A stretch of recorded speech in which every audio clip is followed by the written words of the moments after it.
d'après mes informations, d'après des sources proches de la présidence de la République de Libreville, c'est Yalis qui aurait donné donc l'accord, qui aurait dit à Oligui l'opportunité de me faire assassiner en France pour me réduire définitivement au silence. Et c'est le même Yalis qui est mis à contribution aujourd'hui à travers ses agents de renseignement qui le déploient sur le terrain, et soit pour filer les gens, soit pour empoisonner. Et je vous avais annoncé que Brice Clotaire Oligui Nguema avait acheté une importante cargaison de poison russe qu'il a donc fait venir à Libreville, et il avait été demandé justement même aux douaniers de ne pas du tout toucher, ne pas ouvrir pour voir le contenu du colis. Et ce poison-là est déjà à Libreville, il l'utilise. C'est le même poison qui a envoyé Anne Patresse, les deux officiers supérieurs, les promotionnaires de Brice Clotaire Oligui Nguema. Et là, désormais, c'est le général Yves Baraswaga alias Hitler qui est dans l'œil du cyclone. C'est Serge Hervé Ngoma, le patron de la police, qui est dans le collimateur. Et puis, le général Jean-Germain Effayong, demandeur de relais de vigilance, parce que Yalis est derrière eux avec ses agents de la mort, avec ces chevaliers de la mort qui sont déployés. Et pourtant, disais-je tout à l'heure, il m'avait confié sa crétinité et qui ne pouvait pas faire du mal. Je vous fais écouter l'entretien que j'ai eu avec lui il y a peut-être 4 ou 5 mois en arrière, où il tentait de me convaincre de rentrer au Gabon pour aller travailler aux côtés de Brice Clotaire Oligui Nguema. Mais j'avais opposé un refus, connaissant le caractère justement criminel de Brice Clotaire Oligui Nguema. J'avais fait comprendre à Yalis que je ne peux pas, pour vraiment aucune raison, rentrer servir Brice Clotaire Oligui Nguema, vu son esprit vindicatif et sa bestialité. Écoutez l'entretien qui suit. Discuter en toute fraternité et en toute franchise. Voilà. Ne quitte pas, je ne pas ça. Je t'en prie.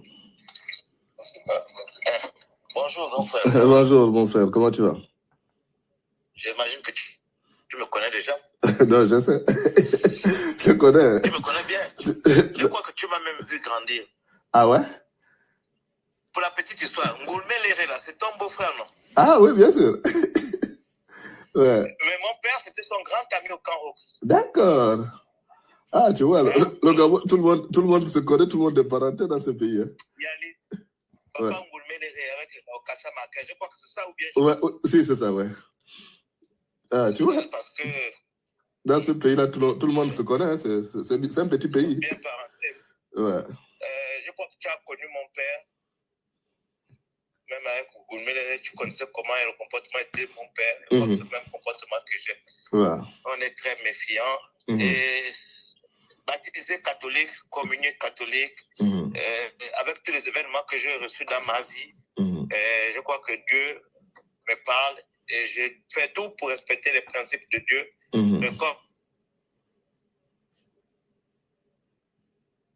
Allô? Comme Jésus a peut-être ses fautes, mais je crois qu'il était le seul saint. On vous écoute quand vous parlez. Ne pensez pas que ça nous fâche. Non, ça ne nous fâche pas. Au contraire, ce sont des sonnettes d'alarme que vous lancez aussi. Ouais. À partir de vous, on démarre le travail. On démarre le travail. Ouais. Quand vous parlez là-bas au combat, on vous suit. Ouais. À partir de vous, on démarre le travail. Ce sont des sonnettes d'alarme que vous nous lancez. Et c'est très bien. Ouais. Et c'est très bien. Le chef vous suit. Le chef, c'est un homme... je ne veux pas aussi... Je pense que tout ce qu'on parle là, vous enregistrez au fur et à mesure. Mais je vais dans les médias. Le Gabon, c'est votre pays. Ouais. Aujourd'hui, nous sommes dans une situation où on veut remonter. Ouais. Il y a des erreurs, c'est vrai, mais les gens nous dribblent. J'ai peut-être suivi là, les gens nous dribblent. Ouais. Et moi, j'ai attiré son attention. Tout le monde n'est pas avec nous. Ouais. Autour de lui. Même avant de partir au IEM, je lui ai dit, attention. Ouais. Moi, quand je dors aussi, nous qui sommes dans les églises éveillées là, même si vous critiquez, mais nous, on a des visions. Ouais. Voilà, c'est pas bon. Ouais, il y a eu beaucoup d'erreurs de casting là-bas. Et quand je sors de la maison, de la chambre, les personnes que je croise me racontent ce que j'ai vu dans mes visions. Ouais. Je dis, donc je n'ai pas la même chose aux gens. Mais il parle par exemple, ça c'est un esprit qui fait la confirmation physique. En esprit, dans les songes, il me donne, mais physiquement, il me donne. Il est là, il m'écoute. Au moins, si je ne dors pas avec les secrets dans le cœur, je lui dis. J'avais dit à Wilfried qu'il faut venir faire tes affaires sur votre Gabon. Il ne va pas vous enfermer, il ne va rien vous faire. Si quelqu'un vient, vous êtes sur ma protection. Celui qui te touche, donc il me touche aussi. Il m'enferme aussi. Parce que j'aurais menti. C'est votre pays. C'est votre pays. Vous pouvez venir à huis clos, on vous sécurise, vous repartez à huis clos. Il y a des choses qu'on a. Vous avez beaucoup de choses. Il y a des choses qu'on doit savoir. Il y a des choses qu'on doit savoir. Aujourd'hui, on parle de Nyamankala à gauche, Nyamankala à droite. Et les gens qui viennent donner un nom Nyamankala là, moi je me dis, c'est pas une diversion qu'ils veulent faire. Non, on s'oriente tous sur Nyamankala et puis derrière, ils nous font. Oui, c'est la diversion. J'ai déjà fait une vidéo là. Il n'y a pas de fumée sans feu. Ouais. C'est vrai que Lionel peut en parler. Nyamankala, c'est quelqu'un que j'ai connu depuis le Gabon. Et lorsque je suis arrivé au Cameroun, lorsque le président Ali Bongo a appris que je suis venu du Cameroun pour la France avec un passeport camerounais, il a été touché. Et je crois que le président Biel avait passé un coup de fil que c'est pas bon, on ne s'attaque pas aux journalistes parce que c'est des symboles. Et il a fait donc, ils ont imprimé un passeport et il a envoyé donc Bernie me remettre ça. Bon, donc ça concerne notre relation, sauf qu'à un moment donné, je n'ai pas voulu le mettre à mal parce que je connais sérieusement sur le président Ali Bongo. Et du coup, il a envoyé, il disait, Bernie, mais ton petit frère, c'est comment? Je disais, Bernie, au point où je suis arrivé, surtout qu'il y avait des gens comme la Compétie. Parce qu'il faut reconnaître quand même qu'on s'en prenait à Ali, mais c'est pas parce que c'était Ali Bongo, mais parce qu'il était entouré de mauvaises personnes. Voilà. De mauvaises personnes. Voilà, il était entouré de mauvaises personnes. Il y a des mauvaises personnes encore autour de nous, là. Voilà. C'est ça, là. Et vous dénoncez ça. Voilà. Vraiment, je peux vous préparer une audience avec le patron. Vous parlez franc. Donc, lui, il écoute tout le monde. Il est d'un grand cœur. Il est d'un grand cœur. Vous parlez franc. Et il va se rectifier si vraiment il se reconnaît de l'être comme erreur. Il n'y a pas de problème. Il ne va rien vous faire. Lui-même, il sait ce qu'on a fait comme travail avec celui que tu as remplacé, avec Césaire. On a fait un grand travail pour préparer l'opinion à ce qui allait être fait là. On a fait un grand travail ensemble avec Stéphane Zeng et autres. Bon, moi, voilà, les gens qui me connaissent... Il veut que vous tous vous reveniez. Venez donner vos idées. Oui, mais moi, la différence avec mon frère, la différence c'est que avec les autres, ils s'étaient retrouvés en France parce qu'ils se cherchaient. Moi, je suis parti parce que ma tête était mise à prix. Et j'ai un statut qui n'est pas le statut des autres. Donc, je ne peux pas rentrer, même comme on fait des propositions au lendemain de machin. J'ai dit non, je ne peux pas rentrer comme ça. J'ai un statut qui me protège. Et pour repartir... Et là, il fallait même rentrer, c'était le bon moment. Ça devait redémarrer bien même. Oui, mais dès lors que tous ceux qui m'ont compté en exil... Dès lors que Madungu est encore là, je ne peux pas rentrer. Parce que c'est moi qui ferai un crime quand je vais rentrer. Parce que le gars-là, il a tué ma fille, n'oublie pas. Madungu a tué, si tu t'envoies... Ah non, il demande à Lionel, il va te dire ça. Il a tué ma fille. Si tu vois dans quelle position on a retrouvé ma fille, aucun père ne peut accepter ça. Et Madungu, il a même signé sur la cuisse de ma fille, Vemad. J'ai fait arrêter les gars à Mouila là-bas. L'actuel Mundunga, qui est aussi un parent, moi, Mundunga a reçu des instructions de la compétition pour dire libère les gars. Donc les 3 gars sont sortis. Après, ils ont reconnu le fait. Parce que ce sont eux qui étaient allés capturer ma fille la nuit. Et à la veille des élections de 2013, là, les élections locales, moi j'étais candidat. Ma fille avait déjà 18 ans, elle devait venir voter à Manchi. Donc j'envoie la voiture pour aller la prendre parce qu'elle avait fait inscrire aussi ses copines, ses camarades pour venir voter à Manchi. Le chauffeur va, il ne la trouve plus. Donc on l'avait déjà enlevé depuis 3-4 jours, mais moi je ne savais pas parce que j'étais en pleine campagne et je faisais le tour du département, j'étais au... Voilà. Donc c'est plus tard maintenant. Après les élections se passent. On n'a plus de nouvelles de l'enfant, j'ai dit ma fille n'a pas la petite fonction comme ça. Donc je démarre ma voiture avant d'entrer le bébé, je passe par Mouila. Et on casse maintenant on accède à la porte. On trouve, le téléphone était là. Le ventilateur tournait. Et moi, tout de suite, j'accède. Je suis un enquêteur, j'accède à ces communications. La dernière personne à avoir appelé. Et elle disait, non, ne forcez pas, ne passez pas, je ne veux pas machin. Moi, je suis en train d'étudier. Donc, ils sont allés la prendre de force. Et quand elle a laissé son téléphone secret, elle n'était pas consentante pour partir. Voilà, donc ils sont allés, ils ont cogné, machin, a ouvert, et à ce moment, ils l'ont kidnappé. Ils sont allés la tuer, ils ont jeté le corps derrière Makanga, ils ont dépecé, tout ça. Des choses de film. Voilà, donc maintenant, c'est 2 semaines plus tard, on retrouve le corps décomposé. On a même enterré, on n'a même pas maintenant mangé, le corps était décomposé. Et Madungu. Fallait l'enterrer assise. Voilà. Donc Madungu a signé sur la cuisse. Voilà. Et après, j'ai appris ça, j'ai appelé Sébastien Toutoum qui était avec le président Bongo. Il me l'a passé. Sébastien n'est pas mort. J'ai dit, monsieur le président, votre conseiller a tué ma fille. Il faut que vous réglez ce problème. Il dit, il faut que tu viennes voir avec Mexan. J'ai dit, moi, je n'ai pas voir Mexan. Je sais que c'est Mexan qui était derrière. Voilà. Et qu'est-ce que Mexan fait? Il m'envoie 50 millions avec Madungu, vous me remettre. J'ai trouvé ça comme une moquerie. Ça ramène la vie de quelqu'un. Voilà. Donc, nos problèmes sont partis de là. Ils ont commencé à marcher. Il fallait m'éliminer, tout ça. Putain, c'est bon, ça. Et je suis venu dans les difficultés. Donc, tu comprends que quand tu as fait le parcours qui a été le mien, tu ne peux pas prendre la décision de retour à la légère. Et surtout que Madungu, on l'a encore vu aux côtés de la femme du président de transition. Ce n'est pas sérieux.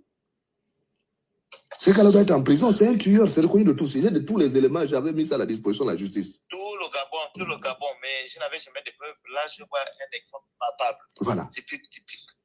Donc, il est en liberté, mais tant qu'il sera en liberté, moi, je ne veux pas rentrer. Sinon, c'est moi qui viens avec mon revolver, j'ai là-bas. Après, on va dire que j'ai fait un crime. Parce qu'il nargue les gens. Hein. Il nargue les gens. Donc, il faut... Je veux bien... Brice a besoin de popularité, il a besoin d'un électorat, mais pas avec Madungu. Madungu, c'est un tueur. Il est reconnu comme tel dans le Gabon. Donc, mon premier problème est celui-là.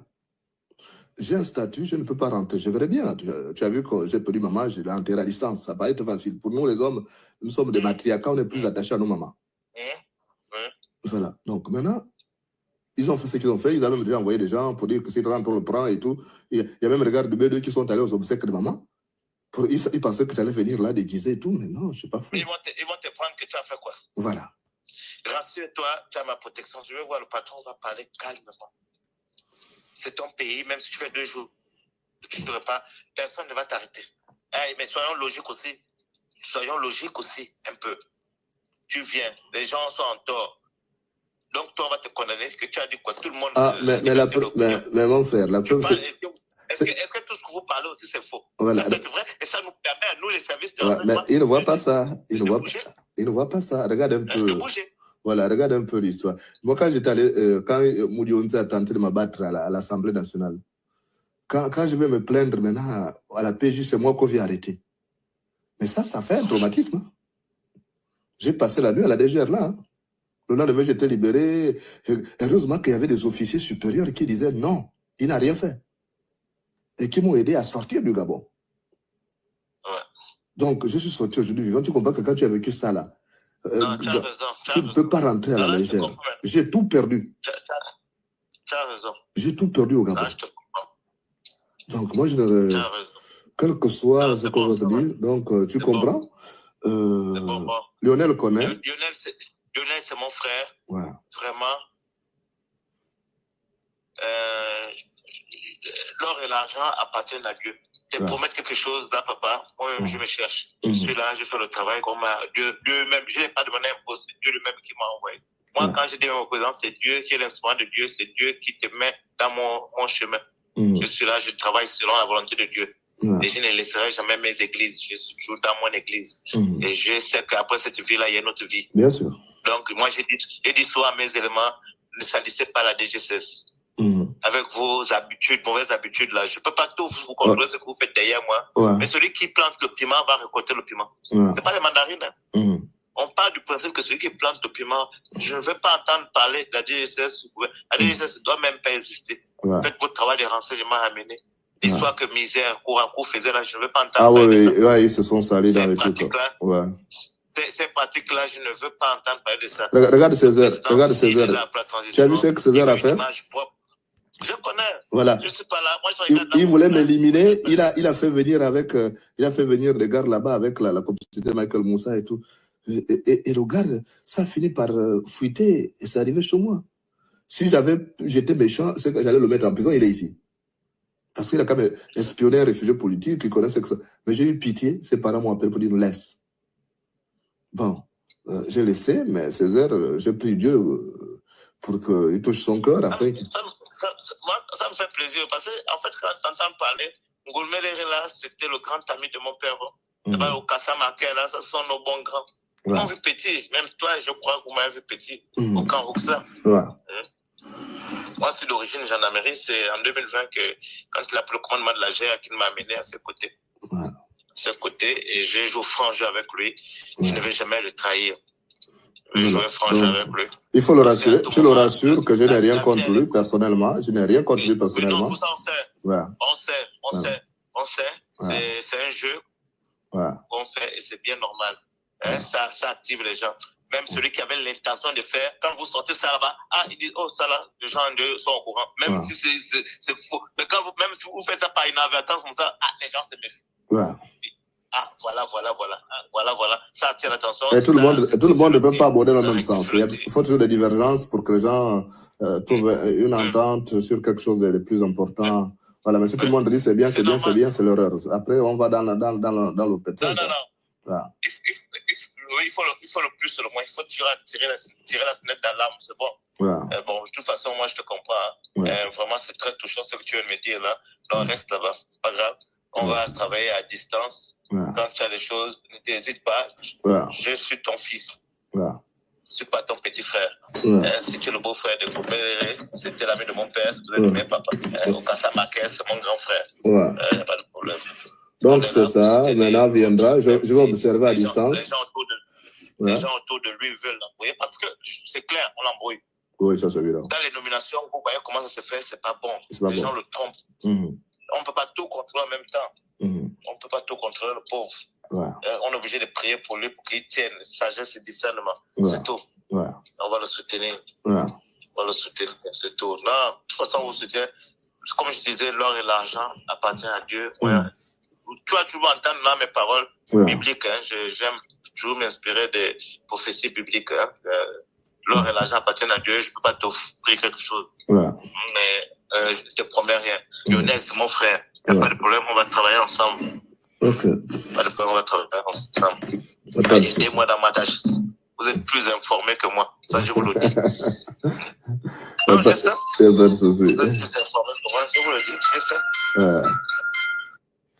Voilà, vous avez écouté, vous savez, dans mes appareils, j'ai des applications parce que si on me tue aujourd'hui, là, on va retrouver les communications, même si j'amène le téléphone, à partir de mon adresse mail, les communications sont enregistrées et se balancées directement dans ces serveurs que j'ai créés là. Donc, quand je veux retrouver une communication, même si elle date de 1 an, même si de 15 ans, parce que je suis un journaliste d'investigation et je garde ça. Et ça m'a sauvé par le passé. Et si je sors cette communication, parce qu'il est entré dans un plan pour m'assassiner, j'ai découvert qu'il m'a tiré au Gabon uniquement pour que je sois assassiné. Et ce n'est pas sain comme jeu pour quelqu'un qui se fait passer pour un chrétien. C'est un criminel.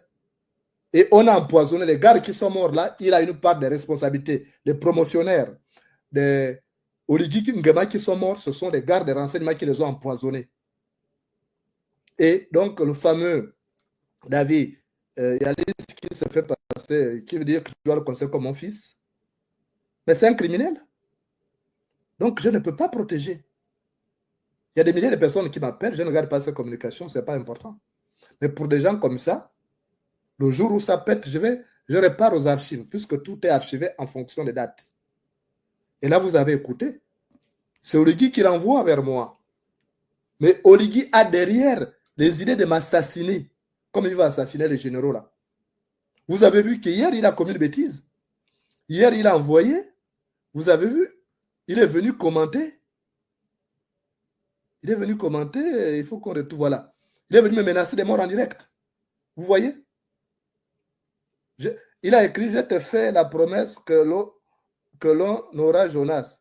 En fait, il voulait dire, je te fais la promesse qu'on t'aura Jonas. C'était apostrophe qu'il voulait mettre là. Il était tellement énervé qu'il a écrit ça comme ça. Donc, c'est Brice Clotaire Oligui Nguema. Deuxième capture. Je vais t'avoir. Est-ce que vous trouvez normal un président de transition par ricocher le chef de l'État d'un pays qui menace ces citoyens. Et les services de renseignement sont devenus des tueurs. Au lieu de chercher des renseignements, voilà Obianga qui les a sémés. Ils sont incapables de savoir où se trouve Obianga. Mais les vrais services de renseignement ailleurs devaient savoir où se trouve Obianga. Même s'il a quitté le Gabon, on devait savoir qu'il est dans tel pays. Je suis désolé. Moi, si j'étais au renseignement, je saurais où il se trouve. Mais c'est normal, quand on prend un mécanicien pour venir en faire un directeur général de service de renseignement, ça donne ça. C'est l'incompétence qu'Oligui promeut. Et vous avez écouté, il était mielleux, rassurant. Il pense que moi, je suis un enfant. Je suis un enfant né et élevé au village. Je suis un enfant de la plaine. Je vous ai montré la fois dernière les plaines où j'ai grandi, où je suis né. Et quelqu'un qui habite à la plaine a une vue plus large, il voit plus loin. Ça développe un esprit spitant, il anticipe sur les événements. Et vous avez suivi là, c'est le même discours mielleux que Stéphane Nzeng. Si vous voulez, je remettrai le truc, vous allez écouter comment Stéphane Nzeng me draguait. Ils étaient entrés dans leur complot pour m'assassiner. Comment Oligui a cette culture de toujours éliminer les autres? Là, il veut maintenant éliminer Bara Swaga. Bara Swaga lui a fait quoi? Est-ce qu'il a vraiment la preuve palpable que c'est Bara Swaga qui a fait partir Obianga? Il veut éliminer Fayong. Et surtout que Fayong a la chance d'être de la famille de Bédi Binzev. Je ne sais pas quels sont leurs liens. Donc, déjà, il ne lui présente pas les garanties. Il en parle à ses parents Bateke. Et pourtant, il se dit fan. Mais quand il est avec ses parents Bateke, il est fan là. Et puis Serge Ngoma, que je connais très bien, je connais tous ces gars-là. Je connais tous les généraux là. J'étais le patron du service d'investigation. Donc, j'ai travaillé avec eux. Même si je cogne sur eux, je ne suis pas méchant. Ils le savent au fond d'eux. Mais apprendre qu'on veut les éliminer par des empoisonnements, je ne suis pas d'accord. Je ne suis pas d'accord. Parce que ce sont des humains. Et Fayong a sa famille. Et peut-être je pourrais bien applaudir que oui, Fayong m'a promis la mort et tout. Non! Dieu ne va pas me pardonner. Parce que Dieu m'a donné ce pouvoir d'informer les gens. Dieu m'a donné ce pouvoir d'aller fouiller l'information qui est cachée. Mais si j'ai l'information, je suis complice de ces crimes. Et vous voyez, lorsque je parlais de la nuit de long couteau, j'étais venu, j'ai publié, j'ai dit, ah, remarquez bien, même Isozen Gondé, j'avais prévenu Isozen Gondé. La plupart des gens qui sont morts là, même Ngonga ou Ono, j'avais annoncé qu'il allait être tué. Ils sont nombreux qui sont partis. J'avais prévenu. Et récemment, c'est Idriss Ngari. Idriss Ngari qu'ils allaient achever. Et quand Idriss Ngari est arrivé à Paris, il m'a appelé pour me dire merci. Grâce à toute information, j'ai anticipé. Donc, je ne suis pas méchant, moi. Gabon Direct.